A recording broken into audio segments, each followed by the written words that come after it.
사랑하는 하늘가족 여러분, 지난 한 주간 그리스도 안에서 평안하셨죠? 하나님의 그 큰 사랑으로 우리와 함께 하셨습니다. 이 시간 그 하나님을 향하여서 우리 마음을 다해서 예배하겠습니다. 기도하겠습니다. 사랑의 하나님, 주님의 교회가 사랑을 담아 하나님을 예배합니다. 이 시간 성령께서 우리 안에 운행하여 주시고 하나님만을 높여 예배할 수 있도록 인도해 주시옵소서. 하나님 사랑합니다. 예수 그리스도의 이름으로 기도합니다. 아멘. 교회 소식을 함께 나누겠습니다. 오늘은 성령 강림 주일 후 11번째 주일입니다. 말씀 묵상 이번 주간은 에스겔 2장에서 7장까지입니다. 주일 예배 모임을 8월 30일까지 중단하고 가정 예배로 대체합니다. 이후 사태를 살펴보고 8월 30일에 공지하겠습니다. 매주 하나님께 드리신 헌금 잘 모아두셨다가 허영철 성도님 댁으로 보내주시기 바랍니다. 교회 나들이 모임을 하려고 합니다. 8월 30일 주일입니다. 각 가정에서 예배 드리신 후에 오후 3시 우리 교회 파킹랏에서 모이겠습니다. 오랜만에 우리 교회 앞마당에서 짧은 시간이나마 교제하는 시간을 가지려고 합니다. 오실 때 개인별 간이 의자도 가져와 주시고요. 또 여러분 사정에 맞게 부담 갖지 마시고 가능하신 대로 모여보겠습니다. 기억하십시오. 8월 30일 우리 교회 파킹랏에서 모이겠습니다. 가족 이야기입니다. 장희 성도님 잘 회복되고 계시는데 건강을 위해서 기도해 주시기 바랍니다. 김철 성도님 항암 치료 잘 마치셨는데 잘 회복되어야겠습니다. 기도해 주시고 또 수술 일정이 있는데요. 잘 준비될 수 있도록 기도해 주시기 바랍니다. 김검래 성도님 건강 잘 회복되고 계십니다. 우리 기도해 주시기 바랍니다. 김영규 성도님 사업체 회복을 위해서 기도해 주시기 바랍니다. 우리 이 시간 하나님만을 향합니다. 찬양하겠습니다. 힘들고 지쳐. 이어서 찬송 445장 태산을 넘어 험곡에 가도 하나님만을 높여드리겠습니다.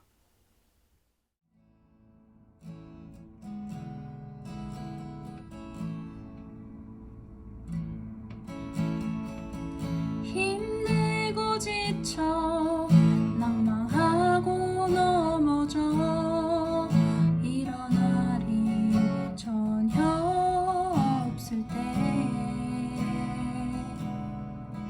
조용히 다가와 손 잡아주시며 나에게 말씀하시네. 나에게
어디를 가든 하나님의 빛 가운데로 나아가는 여러분 되시기를 바랍니다.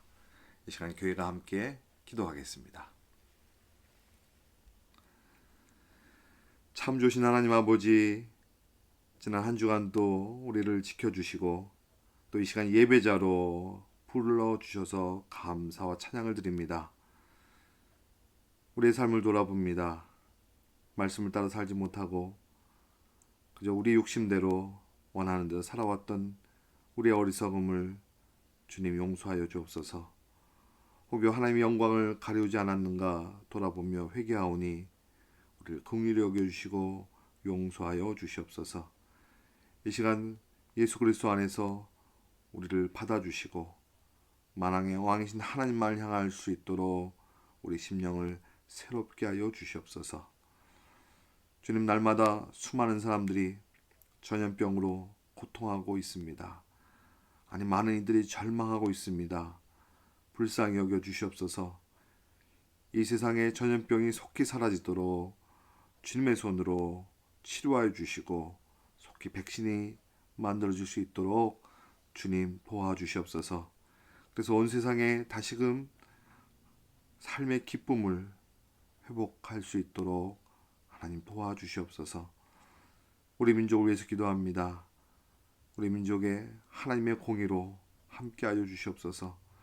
상하고 무너진 것들을 주님 회복시켜 주시고 하나님의 백성으로 하나님을 경외하는 나라로 주님 이끌어 주시옵소서. 또한 우리가 사는 이 나라 또한 하나님을 진정으로 두려워할 줄 아는 하나님을 경외하는 나라 되게 하여 주시고 하나님 이 땅 가운데 물질에 얽매여 살지 않고 하나님을 기쁨으로 바라보며 살아가는 주님의 나라, 주님의 민족 되게 하여 주시옵소서. 지금 이 시간 주님의 교회로 부르신 사람들, 우리를 그리스도 안에서 한 몸 되게 하셨사오니 서로 섬기며 또 주의 말씀으로 함께 나누고 하나님의 영광을 위하여 살아가는 주님의 교회 되게 하여 주시옵소서. 우린 부족하지만 서로를 채워주고 사랑으로 하나 되는 주님의 복된 교회가 될 수 있게 하여 주시옵소서. 주님, 우리 가운데 육신의 질병으로 고통하는 이들이 있습니다. 주님, 직접 만져 주시옵소서. 오랫동안 고통한 시간들 주님 위로하여 주시고 주님 힘을 더하여 잘 회복될 수 있도록 치료하여 주시옵소서. 그래서 하나님 앞에서 기뻐하고 사람들 안에 함께 나누는 그런 기쁨이 더욱 넘치게 하여 주시옵소서. 이 시간 하나님을 향한 감사의 마음을 담아 예물로 올려드리오니 주님만이 영광되어 주시고 드려진 예물이 주님의 뜻을 따라 온전하게 쓰여질 수 있도록 인도하여 주시옵소서. 이 시간 하나님의 말씀을 교회가 함께 듣습니다. 우리 심령을 만져주시고 주님 따라 살아갈 은혜와 또 용기를 허락하여 주셔서 주님의 말씀을 따라 생명을 나누는 교회 되게 하여 주시옵소서. 이 시간 신령과 진정으로 예배를 드리오니 주님만이 영광 받아 주시옵시고 예수 그리스도의 이름으로 함께 기도합니다. 아멘.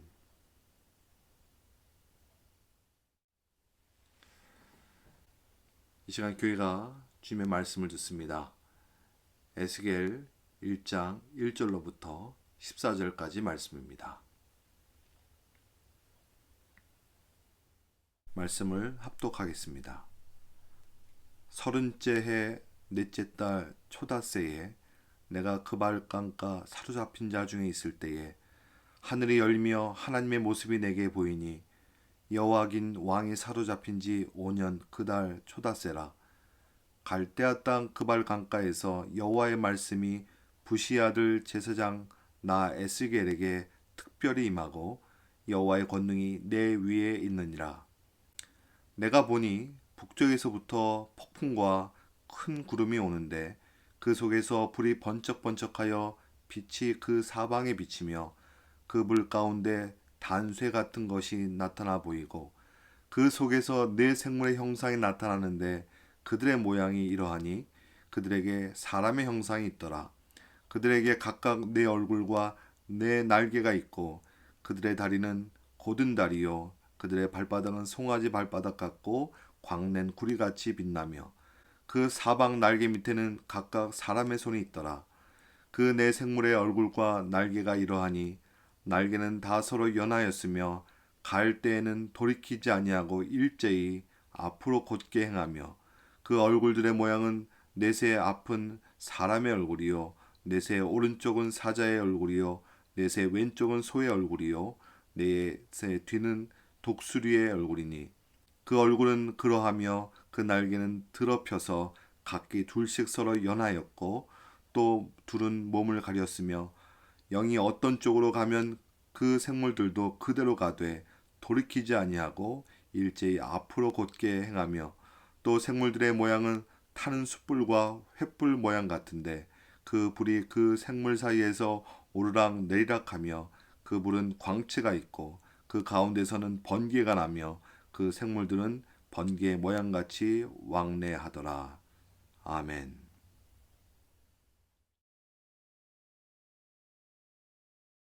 과학자들이 절망과 희망에 대해서 연구하기 위해 실험을 했다고 합니다. 빛이 전혀 들어가지 않은 캄캄한 상자 속에 실험쥐 한 마리를 넣어 두었는데요. 그러자 약 3시간 만에 숨이 멈춰졌다고 합니다. 또 한 마리 실험쥐를 동일하게 빛이 전혀 들어가지 않는 상자 속에 넣어 두었다가 바늘이 들어갈 만큼 그런 구멍을 뚫어서 한 줄기 빛이 들어가도록 했다고 합니다. 그러자 그 실험쥐는 약 36시간이나 생존했다고 합니다. 첫 번째 쥐가 죽은 이유는 먹을 것이 없어서가 아니라 어둠이라고 하는 절망을 이겨내지 못해서 죽었다는 것이지요. 또 두 번째 쥐는 온통 어둠이었지만 한 줄기 빛이 비춰지면서 희망을 가지고 살아남을 수 있었다 그래요. 이렇게 첫 번째 쥐와 두 번째 쥐가 죽음과 삶의 차이를 보였는데 그 이유는 신랄 같은 한 줄기 빛 때문이었던 것입니다. 우리가 어제부터 묵상하기 시작하는 이 에스겔서 말씀은요, 이스라엘 역사상 가장 암울하고 어두웠던 시기에 전해졌던 말씀입니다. 마치 우리 민족에게 암울했던 일제 시대와 같이 같은 형편의 그런 시대였던 겁니다. 어제가 8.15 광복절이었죠. 우리 민족에게 만약 광복이 없었더라면 아마 우리는 지금 일본 사람이 되었고 또 일본 말을 하면서 살았을 것입니다. 우리 민족에게 광복을 주신 하나님께 우리가 감사할 수밖에 없는 겁니다. 절망 속에 꺼져가는 우리 민족을 다시 희망으로 회복시켜 주신 하나님 앞에 우리는 감사할 수밖에 없는 겁니다. 여러분, 우리 하나님은 회복이요 우리의 희망이 되시는 분이십니다. 이스라엘은 하나님의 백성이지만 하나님을 떠나서 계속해서 하나님께 범죄하면서 바벨론에 의해 완전히 멸망당하게 되어버렸습니다. 바벨론이 3번이나 침공하면서 이스라엘은 완전히 초토화됩니다. 그리고 3번에 걸쳐서 수많은 사람들을 포로로 끌어가게 되었습니다. 그때 우리가 잘 알고 있는 다니엘 또 그 세 친구들 포로로 끌려갔고요. 오늘 말씀 속에 있는 이 에스겔도 바벨론 침공 1차 때에 그때 왕이었던 여호야긴과 함께 포로로 끌려가 계속해서 포로의 삶을 살았던 것입니다. 그때 나이가 25세였습니다. 그러니까 에스겔과 다니엘은 동시대를 살았습니다. 근데 다니엘은 왕궁에서 고위 관리가 되어서 또 왕권과 또 귀족 생활 속에 살아가는 사람들에게 하나님의 살아계심을 증거하는 그런 역할을 감당했지요. 근데 에스겔은 포로로 끌려와서 평범한 백성들과 함께 생활하면서 그들에게 하나님의 위로와 도우심을 전하는 그런 역할을 감당했습니다. 교회로 모인 우리들도 동시대를 살면서 하나님께서 여러분 각각에게 맡겨주신 사명이 있습니다. 하나님의 섭리에 따라서 말이죠. 근데 성경에 보시면 다니엘의 높은 지위에 대해서 하나님께서 어떠한 평가를 하고 계시지 않습니다. 또 에스겔의 어떤 어려운 형편에 대해서 하나님께서 주목하지 않으십니다. 하나님 우리에게도 마찬가지입니다. 우리가 얼마나 많이 가졌는지, 얼마나 높은 자리에 있는지, 어떤 형편에 있는지 하나님 이것에 관심을 두는 것이 먼저가 아니라 하나님 주신 사명 앞에 우리가 살았는가 하나님의 관심은 여기에 있는 것입니다. 나에게 맡겨진 사람들에게 살아계신 하나님을 증거하고 또 하나님께 우리에게 주신 복음에 합당한 삶을 살아내시는 저와 여러분 모두가 되시기를 축원합니다. 오늘 말씀 속에서 우리가 만나게 되는 이 에스겔에 대하여서 좀 더 더하여서 살펴보고자 합니다. 3절 전반부입니다. 갈대아 땅 그발 강가에서 여호와의 말씀이 부시의 아들 제사장 나 에스겔에게. 에스겔은 제사장 집안에서 태어났기 때문에 제사장으로 살아갈 그럴 사람이었습니다. 만일 포로로 잡혀오지 않았더라면 그는 평생 제사장으로서 직무를 수행했을 것입니다. 하지만 바벨론 포로로 잡혀왔습니다. 그러니 제사장으로서의 삶은 송두리째 사라져버린 것이지요. 포로로 살면서 하나님께 드리는 제사를 마음껏 드리지 못하는 그런 마음에 큰 짐이 있었을 것입니다. 또 머나먼 곳에 끌려와서 힘겹게 살아가는 백성들에게 제사장으로서 도움이 되어주고 위로가 됐어야 하는데 그러지 못했던 자신을 보면서 많이 답답했을 것입니다. 더군다나 이 고난이 하나님께 범죄함으로 인하여서 주어진 고난이기 때문에 하나님의 자녀로 백성으로 당당히 하나님께 도움을 구하지도 못했을 것입니다. 그는 이렇게 포로로서 삶을 체험하면서 이 민족이 하나님을 섬기지 않고 우상을 섬겼던 결과가 어떠한지 철저하게 그렇게 깨달았을 것입니다. 에스겔의 삶은 이 5년 동안의 삶을 철저하게 절망적인 삶이었던 것이죠. 우리도 하나님 뜻대로 살고자 합니다. 우리가 예수님을 믿는 사람들입니다. 그럼에도 불구하고 우리 안에 죄의 습성들이 불쑥 튀어나오고 여전히 이 세상을 향해서 하나님의 자녀답게 살아가지 못할 때 우리는 절망할 수밖에 없습니다. 여전히 우리는 죄에 대하여서 여전히 우리의 삶이 참으로 부족함을 느낄 때가 있는 것이죠. 하지만 우리는 사망의 법이 사라진 예수 그리스도 안에서 사는 사람들입니다. 그렇기 때문에 결코 절망이 끝이 될 수 없는 것이에요. 하나님께서 에스겔에게도 절망이 끝이 되지 않은 것을 보여주시고자 오늘 하나님께서 에스겔을 불러주셨던 것입니다. 1절 말씀입니다. 30째 해 넷째 달 초닷새에 내가 그발 강가 사로잡힌 자 중에 있을 때에 하늘이 열리며 하나님의 모습이 내게 보이니. 에스겔이 사로잡힌 자 중에 있을 때에, 그러니까 아무 희망이 없을 때에, 그때에 에스겔은 하나님의 빛을 보게 됩니다.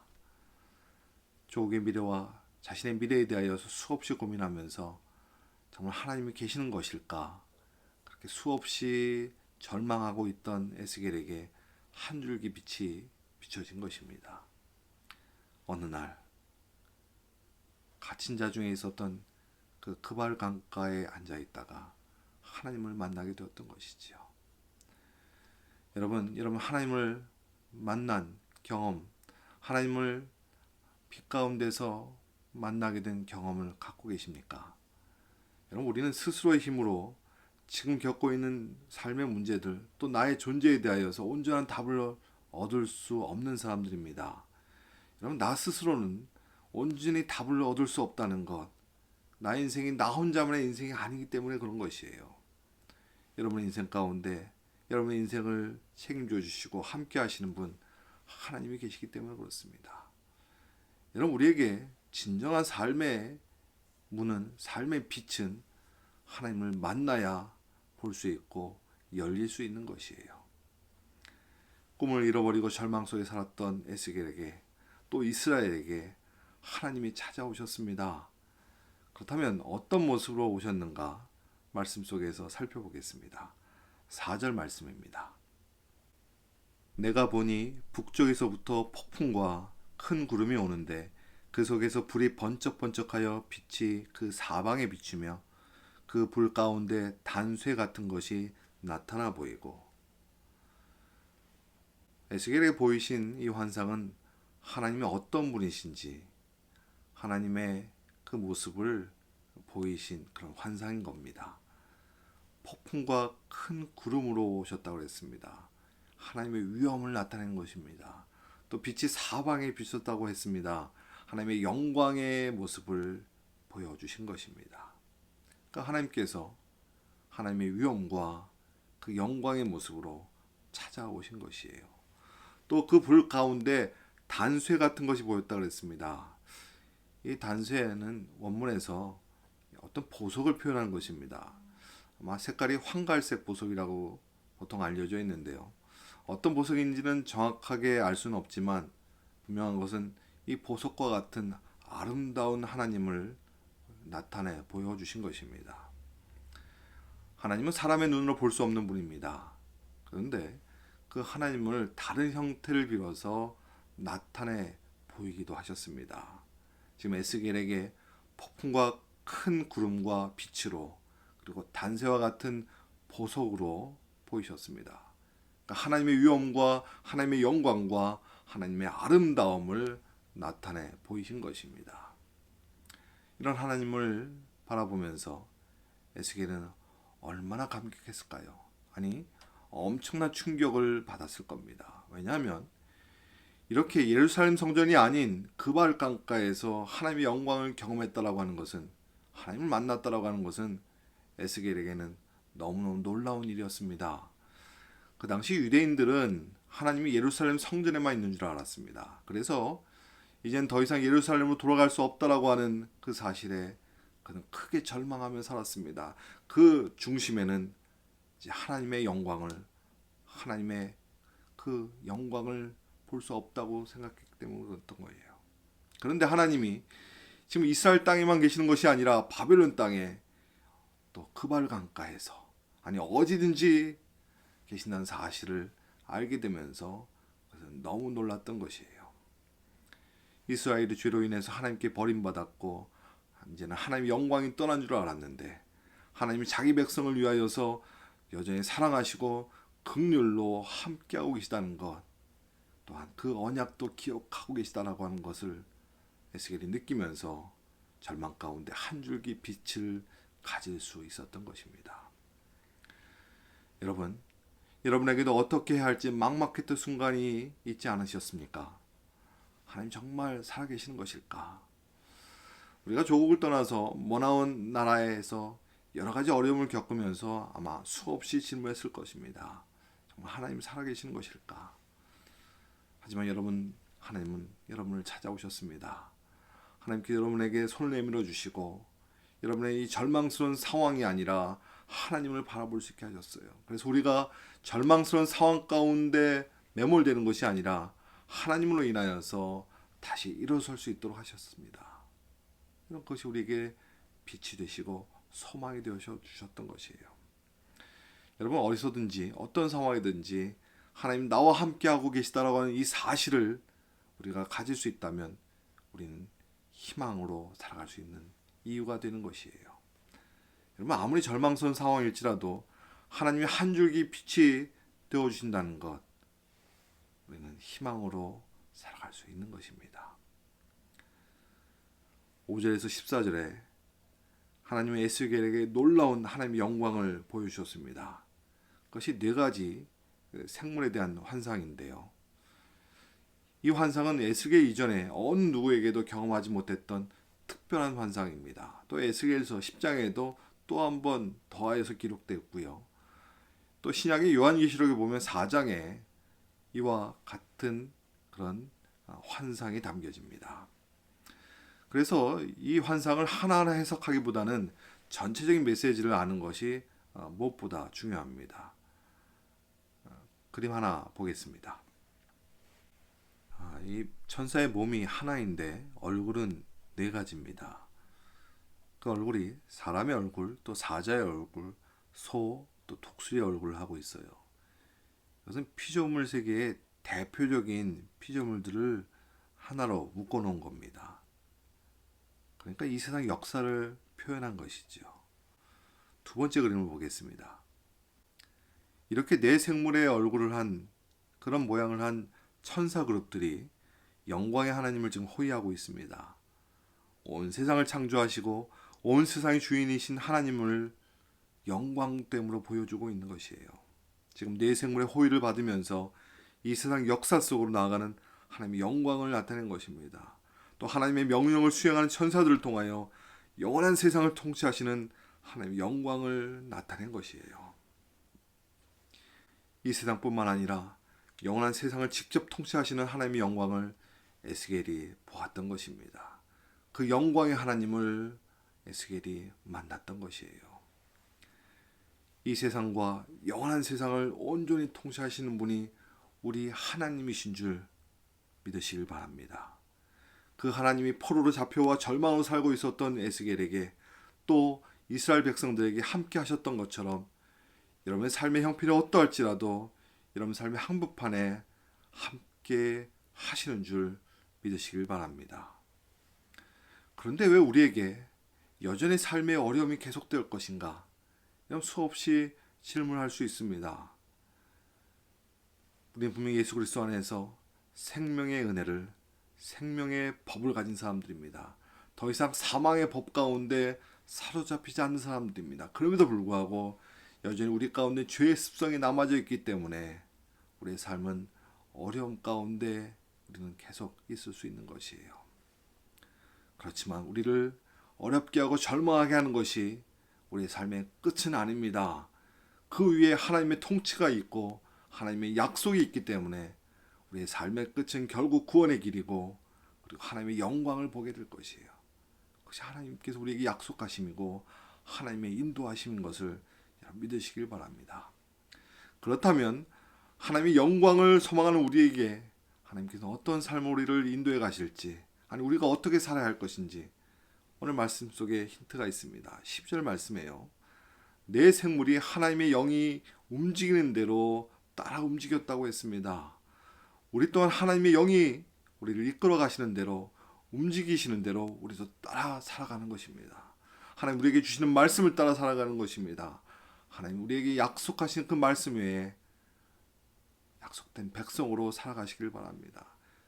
그 길 위에 하나님의 영광을 우리 또한 경험하게 될 것입니다. 말씀을 정리합니다. 여러분, 때때로 우리도 꿈을 잃어버린 것처럼 절망할 때가 있을 수 있습니다. 우리에겐 여전히 죄의 습성 가운데 우리는 분명 하나님을 믿고 예수 그리스도 안에 살고 있지만 여전히 낙심할 수도 있고 또 여전히 절망할 수도 있습니다. 하지만 우리에게 한 줄기 빛 되신 예수 그리스도로 인하여서 우리의 결국은 희망이요 소망이 될 것입니다. 하나님께 약속하신 대로 우리에게 주시는 생명과 구원을 이루는 그 약속 위에 우리는 살아가야 되는 것이지요. 여러분, 우리 안에 혹여 삶의 어려움이 다가오고 낙심이 다가오고 또 답답한 우리를 사로잡을지라도 그 절망을 희망으로 바꿔가실 하나님의 능력을 여러분 힘있게 잡고 붙잡고 나아가시기를 바랍니다. 우리 약속하신 대로 하나님 우리에게 하나님의 영광된 삶으로 우리 인도해 가실 것입니다. 여러분, 에스겔의 이름의 뜻을 아십니까? 그 뜻이 하나님이 강하게 하신다, 하나님이 힘이 되어 주신다, 이런 뜻입니다. 우리 삶이 요즘 상상하지 못했던 전염병 사태로 인해서 참 많이 무기력해 보이고 또 답답함을 금할 수 없습니다. 하지만 우리에게도 에스겔처럼 하나님께서 힘을 주시고 강하게 하실 줄 믿습니다. 여러분, 삶의 형편이 아니라 하나님께서 우리를 약속하신 대로 또 우리에게 하나님의 영광을 보이시는 그 자리로 우리의 삶을 이끌어 가실 것임을 여러분 믿음의 눈으로 여러분 따라가시기를 바랍니다. 하나님 여러분의 생명과 여러분의 구원을 책임져 주시는 분이십니다.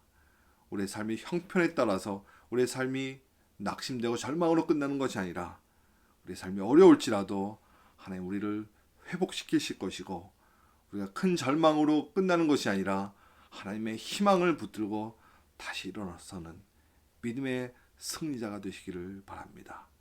사랑하는 여러분, 우리는 하나님을 붙잡고 사는 사람들입니다.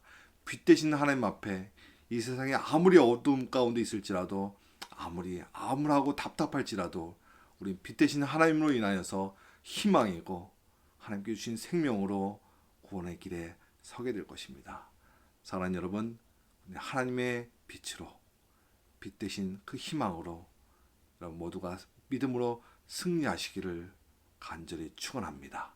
기도하겠습니다. 하나님, 우리를 이 세상 가운데, 이 어둠 가운데 절망으로 끝나는 인생이 아니라 예수 그리스도로 인하여서 빛 대신 하나님 앞에 희망이 되고 우리에게 약속하신 구원과 생명으로 우리가 일어날 것임을 하나님 우리에게 주신 말씀대로 우리를 이끌어 가심을 믿습니다. 그러게 하나님, 우리의 삶이 암울하고 답답할지라도 여기서 끝나는 것이 아니라 에스겔처럼 하나님을 만나고 하나님의 힘을 얻고 더욱 하나님의 능력 가운데 살아갈 인생임을 주님 다시 한번 고백하며 그 인생길 위에 우리를 이끌어 가시옵소서. 여기 주님의 사람들, 이 세상이 어두울지라도 빛 대신 하나님을 붙잡고 빛된 영광 가운데 살아가는 주님의 백성들 되게 하여 주시옵소서. 이제는 예수 그리스도의 은혜와 하나님의 크신 사랑과 영원토록 우리 가운데 교제로 역사하시는 성령님의 도우심이 빛 대신 하나님을 굳건히 붙들고 이 어두운 세상에서도 빛된 삶을 살아가는 죄 백성들 그들의 인생길 위에 지금부터 영원까지 함께 하옵시기를 간절히 축원하옵나이다. 아멘. 여러분은 하나님이 사랑하시는 자녀들입니다. 이 한 주간도 빛 대신 하나님을 따라 소망의 삶을 누리시길 바랍니다. 한 주간 평안하세요.